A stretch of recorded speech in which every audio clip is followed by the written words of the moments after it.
These are the best of the best, the top points winners in all 3 states, and the competition will be fierce. This season's Tournament of Champions is a 3-day event. The Bass Pros and their amateur co-anglers will work as a team for a combined 8-fish limit. On days 1 and 2, the entire field will compete for the heaviest 2-day weight, hoping to make the cut for the final day's contest. Come day 3, this field will be cut to just 15. All previous weights will be thrown out, and the teams will be starting from scratch for a 1-day, all-out run for the money. This is knockdown, drag-out tournament bass fishing at its best. The big fish on this particular lake would be 2 3/4 pounds and up. Your ability to isolate where 5 of those fish are, 5 that will somewhere be in the 3-pound average category is what's going to take to win that last day. It might even take a little more than 15 pounds. So it's a two-way thing here. They've got 2 things working at once. They got to make the cut, the 15 cut, without burning their big fish. It's important. You burn those big fish, they are not that easy on this particular body of water. 3.2 or 3.6 is a little harder to come by. There's 4-pound fish here, there's 5-pound fish here, but they're not an everyday thing. So the ability of these anglers to find places where they can go on that 3rd day to find those kickers is going to make all the difference. Just as in all the Gander Mountain events, anglers are allowed 2 days of practice the week of the tournament. And for most of the out-of-towners, those 2 days are critical. To be honest with you, I don't have a plan right now. I'm just going to start shallow or deep pre-fishing and move the other, either in or out, depending on where I start, and try to figure them out from there. The Gull chain is big, diverse, complicated, and loaded with options. It's plenty tough to chew on even for the locals, but for a newbie, it's an intimidating mouthful. The upper lakes are shallow, stained, and sloppy, where the winning bag may be waiting in the weeds and lily pads. The main lake is deep and crystal clear, with vast weed flats and mid-lake humps that plummet into the abyss. And then there are the docks, hundreds of them. It's summer peak here in central Minnesota. The bass have set up on specific summertime spots and are actively feeding. Some stay hunkered down in the deep weeds. Some spend all season in the slop. Some relate to shoreline structure, and some suspend, moving up to feed at various times of the day. What these anglers have to do is they have to really think strategically on how they're going to work their turn. They should have a game plan, and a game plan with contingencies. Don't go away. We'll be back to get some pro insight on sizing it all up for the tournament and Illinois divisions of the Gander Mountain Invitational Pro-Am Bass Tour, some of whom have never seen this water before. And the Gull chain is no pushover. It's one of the most complex systems on the circuit, with hundreds of location and presentation options. And to add another confusing twist to the plot, the weather has been unstable all season, throwing the bass off their usual patterns. The bite could be tough. Let's join some of the Gander Mountain pros during practice and find out how they plan to face this daunting challenge as they prepare for the season's biggest event. Normally this time of the year you have warm water, but this year's been a little different. It's been a cold August and the water temperature's dropped about 10 degrees already this year. Normally you'd think that might push some fish shallow, but I'm finding most of my fish as deep as I have all summer long. Gull Lake has so many fish that are on the deep edge weed line that even if it goes bad, you still should be able to pull together a 14 to 16 pound limit. And I think a 14 to 16 pound limit per day, it's going to be real close. I would say 16 you may be safe. There's going to have to be a different strategy in this tournament versus all the other ones we've done. It's going to be challenging, and a lot of strategies got to go into it. You want to save something in case you make it to that last day, but you got to make it. So if you got to burn through your fish the first day, you got to burn through them and look for more.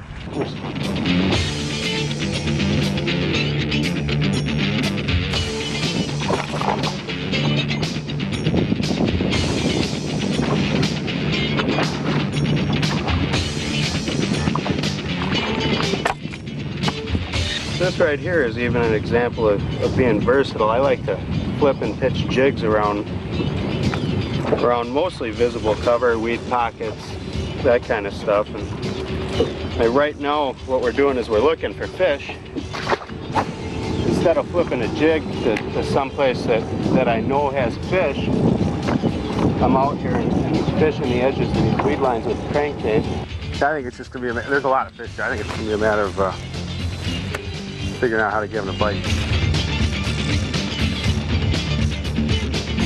But I think I'm fishing differently than a lot of people do, so, and it seems to be working. So I have a lot of confidence that I'll be able to do that. Come on, Betsy. And I'd like to find some big fish up here for the last day. That's a nice one. That's a nice one.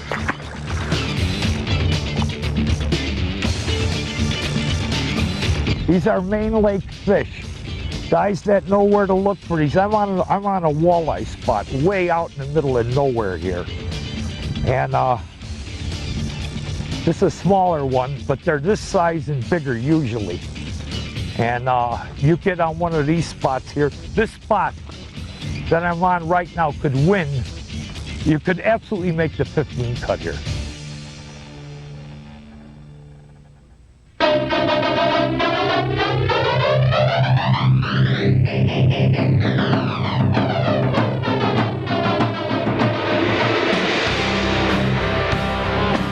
Day one of the Gander Mountain Bass Tour Tournament of Champions dawns cool, dark, and damp. Nervous energy fuels this elite field as they fan out across the Gull Lake chain in search of 8 solid bites. The veterans here know you can't win a 3-day tournament on day one, but if your fish don't cooperate, you sure can lose it. And he's fighting it. See, that's working for him. Putting the rod down looks like a good fish. We start in the main lake, where Hall of Fame angler Ron Linder is watching pro Mike Luman put on a clinic in finding and catching a quick limit. Good fish.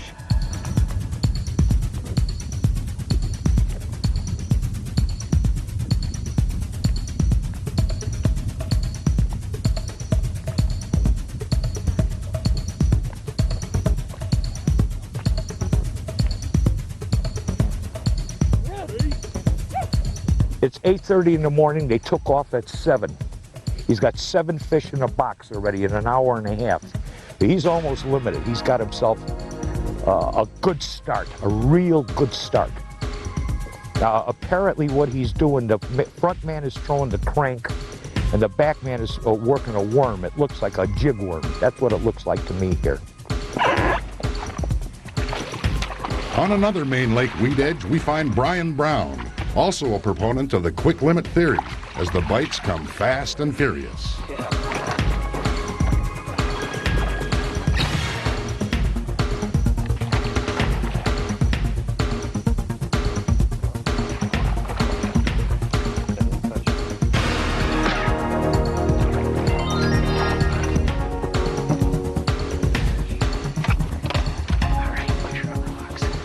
The deep fish aren't the only biters on this overcast day.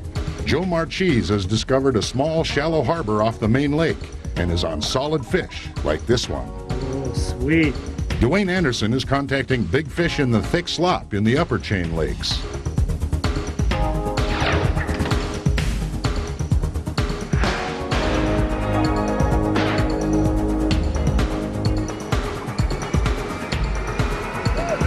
But it's the deep weeds that are turning out the best fish. Minnesota pros Brad Leiferman and Dean Capra are always tough on this water, and today will be no different. Leiferman is loading the boat off a main lake weed flat. And Capra already has a solid limit off the deep weed edge. And while Capra continues to look for big fish, Leiferman is in cruise control with a giant day one limit. Got him like that. At the docks, heavy baskets head for the Gander Mountain stage as the field jockeys for position heading into day 2, with all eyes on the top 15 weights. Mike Luman weighs early. 2012, we take that or we take 18? Over 20 pounds puts Luman in great position for day 2. Another quick starter, Brian Brown, lifts a quality limit to the scale. $16.99. Just under 17 pounds means Brian will have to make up some ground if he hopes to make the final day. Same goes for Dean Capra. I'll say 19.8. 19.8. 1837. 18, so you owe me a pound for tomorrow. 1837. Capra is less than a pound ahead of the cut line, so he knows he can't afford a day 2 stumble.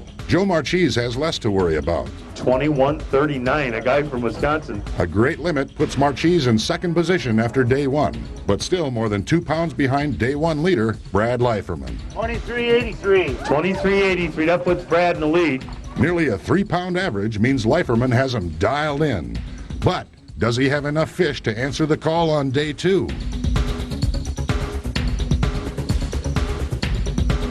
The field shifts into survival mode.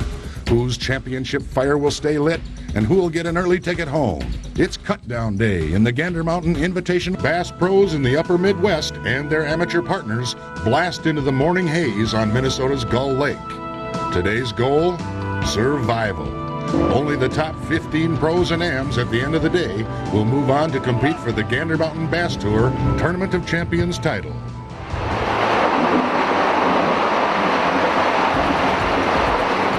Corey Gutenfelder works his way through the Bishops Creek Channel into Round Lake, where on day one he managed just over 20 pounds and 6th place.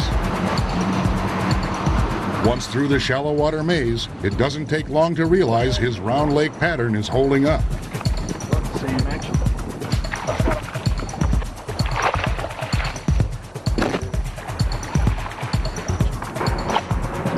Big bass, really big. Yes. Whew. That's a little better. Nice fish.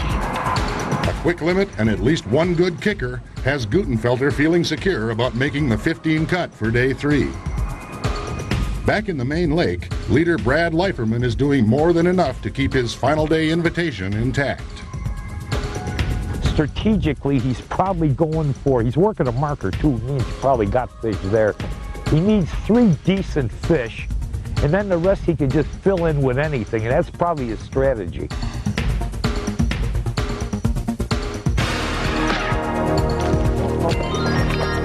Elsewhere, Shane Raveling is working a string of docks, looking for one more kicker to hopefully solidify his spot in the final 15. I just happened to get the right bites yesterday, and today I got a real nice one too. I mean, 4.5 pounder or something. Probably got, I'm guessing close to 16, 15 and a half, something like that. So I'm thinking that I might be in, but if I catch one more 3.5 pounder, I'm going to be in for sure.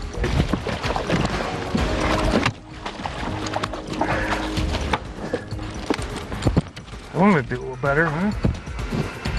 Day 2, that's Mike Lumen. He's in the top 5, and he's working the same pattern he worked yesterday. This day, however, because he is in the top 5, he doesn't need as many fish to make the cut. Remember that the weight goes back to 0 at the end of the day. So he needs just enough fish to qualify, which we think is around 33 to 34 pounds. He already has 20, almost 21 pounds.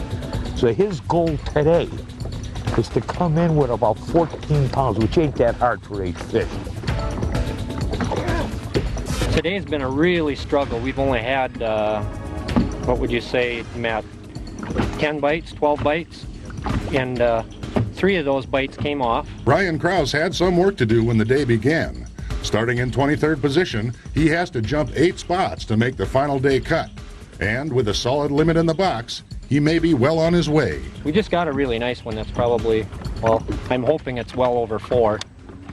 And yesterday I had just about 17 pounds, and we're guessing conservatively today we've got 16, so, and I was guessing 32 to 33 pounds would get us fishing on Saturday to keep us in the top 15, and I'm really hoping and praying that that's where we're at. Rarely has Matt had time to get the net, just because I've only got probably 15 feet of line in the water. So I mean, by the time that fish comes to the surface, it's either I either have to swing it in or he's there with the net. But yes, we're doing, all my bites have been coming with short casts, really short casts. It seems like the fish must be really close to the bottom, because if I make a cast out and the bait is hanging up on top of the weeds, we're not getting bit. But if I make short casts, that's where we're getting all of our bites. That's not, here we go. Corey Putnam is another guy that's on the bubble for the final day cut.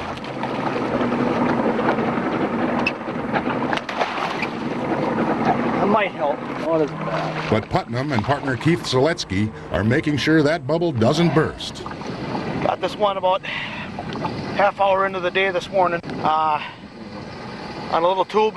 My partner told me about the 2 5-pounders he caught a couple days prior to this practice fishing. And lo and behold, he told me it had a knock in the top of his head. Sure enough, this one here, same exact fish he caught a couple of days ago. Yep. Good fish, big fish. Whoa. This one will work, buddy.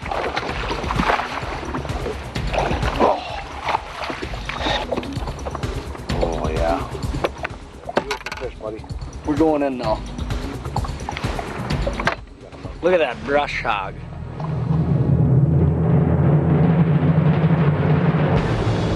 It's decision time at the Gander Mountain docks. The field unloads a bounty of Gull Lake bucket mouths with one goal in mind: finish in the top 15 and survive to compete for the championship crown on day 3. Brad Leiferman weighs early and lays claim to top qualifier honors with a 2-day total just over 43 pounds. The father-son duo of Mark and Shane Raveling hit the stage. Shane held steady on day 2, moving from 3rd to 2nd qualifying position, while Dad Mark needed a fantastic day 2 catch of over 18 pounds to jump more than 15 spots and into the final day field. Corey Gutenfelder unloads his Round Lake beauties. That's the jigfish. Gutenfelder is in easily with 38.5 pounds for 2 days. But it's the boys on the bubble who are sweating it out. Guys like Dean Capra. Dean Capra coming up with 18:37 yesterday. Capra was a solid 9th at the start of the day, but a tough day 2 bite slides Dean into 16th position, less than a pound from a final day invitation. But others are moving the other way, like Brian Kraus. Tied for 23rd after day 1, Kraus needed to make a big move, and it looks like he did. 1911. Well, you should be okay. Kraus will vault 15 places to qualify for the final day in 8th position. But no one made a bigger day 2 statement than Corey Putnam. Out of qualifying position in 17th when the day began, Putnam hefts over 21 pounds to the scale for the biggest day 2 limit and the 4th qualifying position.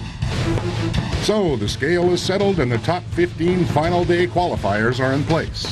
We'll tell you who they are and how they plan to attack the final day shootout for all the money when we... And the elite field of 66 is now trimmed to 15. Brad Leiferman leads this best of the best list and has been by far the most consistent pro in the field. But will it hold up one more day? Shane Raveling has him dialed in as well, but thinks he may have to change gears to make a run at the title. Depending upon who makes the cut and what, I may do off the wall and I may just do something I haven't even done yet and just go for broke and go for 5 big bites. And some of those little lakes up there, you can do that. Others, like Brian Kraus, are just happy to have one more day on the water with nothing to lose. I'm going to go for the win. I don't really want 8th place or 9th place. I really want to win. So if I can't be in the top 5, you know, that'd be nice, but I really would like to have that new Triton boat. I don't know if you've seen it, but it is pretty. It's an elite group of past winners, big fish hunters, and consistent competitors, representing all 3 Gander Mountain divisions.